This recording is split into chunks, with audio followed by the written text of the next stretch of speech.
در ناحیه واسه روز جوانان تاجیکستان با اشتراک جوانان، راهبران تشکیلات مؤسسه‌ها، سابقه‌داران مهنت در سطح بلند سیاسی و فرهنگی دایر گردید. در قسمت دیگری چورابینی در باغ فرهنگی فراغتی ناحیه به این مناسبت در نمایش هنرهای مردمی محصول کارهای هنرمندان جوان ناحیه که از محصولات‌های دوزندگی و گلدوزی عبارت بودند به معرض تماشا گذاشته شد. سلام ای مردمی با ننگ و آرام. در چنین محیطی دانه از نام مقامات اجرایی حاکمیت دولتی ناحیه بخش کار با جوانان و ورزش و غالبان آزمون‌های فنی و نفرانی که در چهاربینی‌های فرهنگی و ورزشی بخشیده به روز جوانان تاجیکستان فعالانه اشتراک نمودند با سپاسنامه و تحفه‌های مالی تقدیر کرده شدند.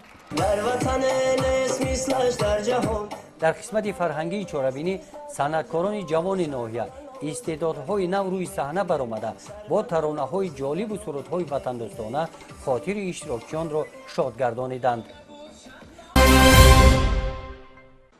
бемории вируси норасоии масъулияти одам дар вилояти соғ ва умуман дар ҷумҳурӣ бино ба иттилои масъулин бештар шуда истодааст.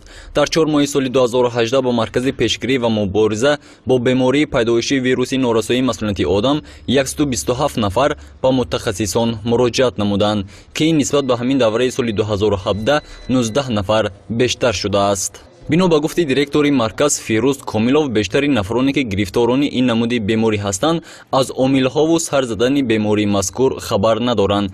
нафароне ки ба ин намуди беморӣ гирифтор мешаванд, бино ба гуфти мутахассисон, дар онҳо якчанд намуди оризаҳо ба мушоҳида мерасад, ки он муайянкунандаи ин намуди беморӣ аст. оза ба ин марказ даҳҳо нафар беморон муроҷиат мекунанд. ҳангоми гирифтани хун дар утоқи махсус он таҳлил карда мешавад.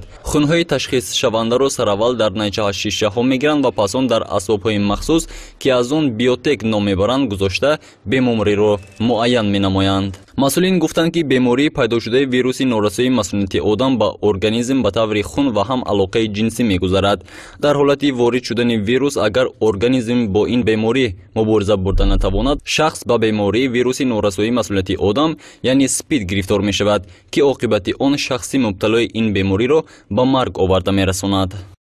таъкид гардид ки ин беморӣ гарчанде табобатшаванда ҳам бошад, аммо идорашаванда аст, яъне ташхиси сироятёфта метавонад бо истифода аз дорувориҳои ретровирусӣ сатҳи вирусро дар бадани худ кам кунад.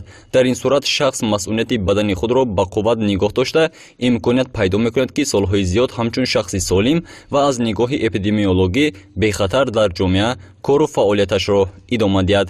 طبق اطلاع اسوسیاسیون بین‌المللی تندرستی در جهان بیش از 42 میلیون نفر مبتلای ویروس نوراسایی مسئولیت آدم میباشند که این رقم هر روز از 14 تا 15 هزار زیاد شده است. اکثریت آدمان گرفتاران ویروس نوراسایی مسئولیت آدم جوانان سنی تا 30 ساله میباشند. имрӯз санаи 16 май дар бозори марказии панҷшанбе гӯшти гов 33 сомонӣ ва гӯшти гӯсфанд 35-36 сомонӣ арзиш дошт. дар дӯконҳои гӯштфурӯшии бозор харидорон назар ба рӯзҳои дигар зиёд ба чашм мерасиданд, зеро сокинон ба моҳи рамазон омодагӣ дида маҳсулоти озуқавориро бештар харидорӣ карда истоданд. чанде аз онҳо аз нархи имрӯзаи гӯшт дар бозор қаноатманд буданд. аммо фурӯшандагони гӯшт гуфтанд ки вобаста ба воридшавии гӯшти мол ба бозор он нархгузорӣ мешавад. дар сурати кам даровардани гӯшт нархаш низ тағйир меёбад, яъне қимат шуданаш мумкин аст. дар як моҳи шарифи рамазон тахфифи 10% ба ҳамаи маҳсулотҳои хӯрока дар бозори панҷшанбе гузошта шудааст. масъулони бозори панҷшанбе гуфтанд ки бо соҳибкорон мулоқот карда ба онҳо фаҳмониданд ки дар ин моҳ нархи тамоми маҳсулотро арзон карда барои сокинон аз ҷумла рӯзадорон дастрас намоянд. дар макони фурӯши сабзавот нархи картошкаву сабзӣ ва пиёз бархе аз харидоронро қаноатманд намегардонид, чун сабзавоти наве ки деҳқон аз он ҳосил ҷамъоварӣ карда ба бозор овардааст қиммат аст. як банд аз сабзии нав ки 5 дона дар он сабзӣ баста шудааст 3 сомонӣ арзиш дорад. ҳосили пиёз дар бозор фаровон буда 1 сомонӣ арзиш гирифтааст. фурӯшандагон гуфтанд ки ҳосили пиёз имсол зиёд буда, бинобар ин нархаш ҳам қиммат нахоҳад шуд.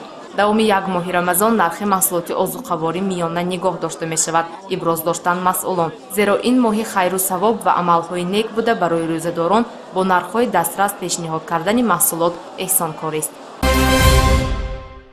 بعد ملاقات اساسگزار صلح و وحدت ملی پیشوای ملت پرزیدنت جمهوری تاجیکستان محترم امامعلی رحمان با اهل جماعتچگی کشور اوید مسائل مبرم روز از جمله پیشگیری بیماری‌های سرایتی ترغیب طرز حیات سالم در ناحیه واسه نقشه چاره‌بینی‌ها ترتیب داده شده کارهای ترغیباتی میان ساکنان وسعت داده می‌شوند. این جوانان اختیاریان بخش کار با جوانان و ورزش در یک جایگی با کارمندان مرکز پیشگیری ویروس نارسایی مسمومیت آدم در ناحیه واسه روز 24 می در عکس پیشگیری بیماری‌های سرایتی اشتراک نموده در جای‌های سیرآدم بازارها عاید بیماری سرایتی ونمو راه‌های پیشگیری آن با ساکنان صحبت گذرانیده بخشیده به این موضوع ورقه‌های اطلاعاتی ترغیباتی تقسیم نمودند.